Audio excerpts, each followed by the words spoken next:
दरअसल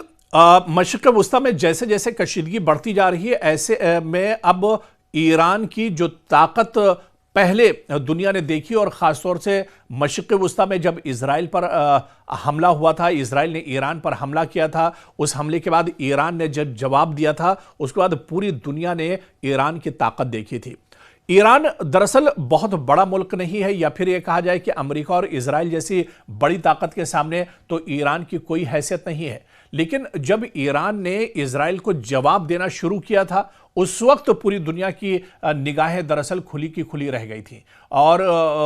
उस वक्त पूरी दुनिया ने देखा था कि कितनी मजबूती के साथ और कितनी ताकत के साथ ईरान ने दुश्मन को जवाब दिया है। और इस बार ईरान का यह कहना है कि चीजें पहले से वाज़ेह हैं, तस्वीर पहले से साफ है, इस वजह से दुश्मन को शिकस्त देना इस बार मुश्किल नहीं होगा। और इस बार आप देखिए कि ईरानी जदीद और खुदकुश जो ड्रोन्स हैं वो अमेरिकी बहरी बेड़े के लिए दरअसल जानकार कहते हैं कि सबसे बड़ा खतरा है। जी हां, यूएस जो अब्राहम लिंकन बहरी बेड़ा है जो खलीज फारस में एक तरह से लंगर डाल चुका है, ऐसे में माहिरीन और एक्सपर्ट जो डिफेंस एक्सपर्ट हैं वो ये मानते हैं कि ईरान के पास जो लेटेस्ट और खुदकुश ड्रोन्स हैं ये दरअसल अमेरिका और इजराइल के लिए बहुत बड़ा खतरा हो सकते हैं। ईरान के पास दरअसल कई ऐसे ड्रोन्स भी हैं जो एक तरह से डिफेंस सिस्टम में नहीं आते हैं, जो एक तरह से रडार में नहीं आते हैं। दुनिया का कोई रडार ईरान के इन ड्रोन्स को दरअसल चकमा नहीं दे सकता है, या फिर उसकी जद में ये ड्रोन नहीं आते हैं। और कहा जाता है कि ये ड्रोन दरअसल रूस या चीन से ईरान को दिए गए हैं। तो ऐसे में अब ईरान काफी ज्यादा एक तरह से मजबूत हुआ है और जो जानकार बताते हैं और खुद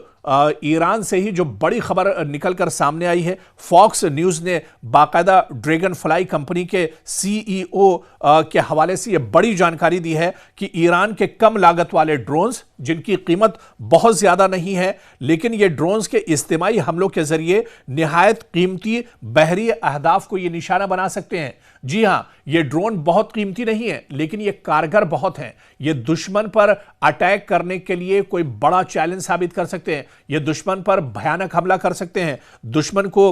ये दूर से ही एक तरह से टारगेट पर ले सकते हैं और निशाना बना सकते हैं। और ऐसे में अमरीकी तैयारा बरदार बहरी बेड़े यूएसएस अब्राहम लिंकन के लिए ये दरअसल एक संगीन खतरा है, संगीन मसला दरअसल बना हुआ है, क्योंकि ये जो ड्रोन है ये काफी ज्यादा खतरनाक माने जाते हैं और यही ड्रोन दरअसल इजराइल के लिए काफी खतरनाक साबित हुए थे। हालांकि ईरान ने बाद में यह भी माना था कि उसके जो ड्रोन है उनका इस्तेमाल तो इजराइल के खिलाफ हमले में हुआ ही था, लेकिन अपनी हाइपरसोनिक मिसाइल का भी इजराइल ने टेस्ट किया था। इजराइल ने अपनी हाइपरसोनिक मिसाइल से भी ईरान ने इजराइल पर हमला किया था। तो ऐसे में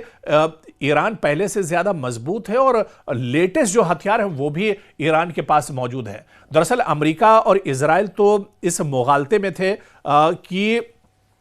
ईरान पर हमेशा से हथियारों को लेकर, एटमी तवानाई को लेकर एक तरह से पाबंदियां रही हैं। ईरान के पास कोई लेटेस्ट हथियार नहीं होंगे, लेकिन जब बात दुश्मन के सामने डटकर लड़ने की आई तो उस वक्त दुनिया ने देखा कि ईरान की तैयारी दरअसल पूरी थी और ईरान के साथ भी अब सुपर पावर ताकतें खड़ी हैं, जो ईरान को बचाने के लिए मशरिक़ वस्ता में अपने फायदे के लिए अब चीन और रूस भी ईरान के साथ पूरी ताकत के साथ खड़े हैं। और शायद यही वजह है कि अब मशरिक़ वस्ता में ईरान से इजराइल थोड़ा सा दब रहा है। बिन्यामिन नेतन्याहू की पेशानी पर अगर शिकन है तो इसी बात को लेकर है कि अब ईरान को जितना कमजोर, ईरान को जितना छोटा और मजबूर ये ताकतें समझ रही थी, दरअसल ईरान इतना मजबूर नहीं है, बल्कि ईरान अब मजबूर नहीं मजबूत है और ईरान अब कमजोर नहीं बल्कि ताकतवर है। और ईरान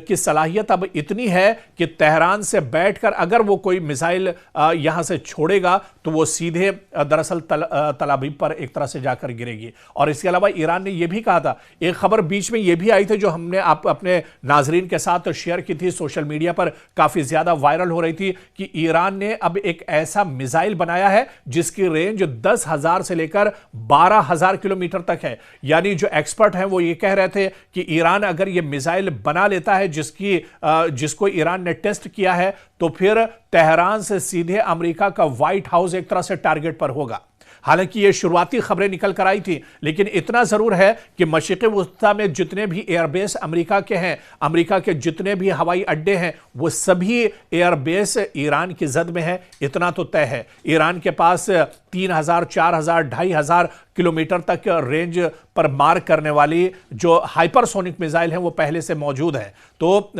अमेरिका इसी वजह से डर रहा, और अमेरिका ने इस पूरे खित्ते में मशरिक़ वस्ता में ईरान के जितने भी, अमेरिका के जितने भी एयरबेस हैं, उन पे सिक्योरिटी फोर्सेस को अलर्ट कर दिया गया है कि वो हर वक्त अलर्ट रहें, क्योंकि अगर ईरान पर कोई हमला अमेरिका करेगा तो उसका पलटवार, और ये बात आयतुल्लाह अली खामनेई की तरफ से भी कही गई थी, ईरान के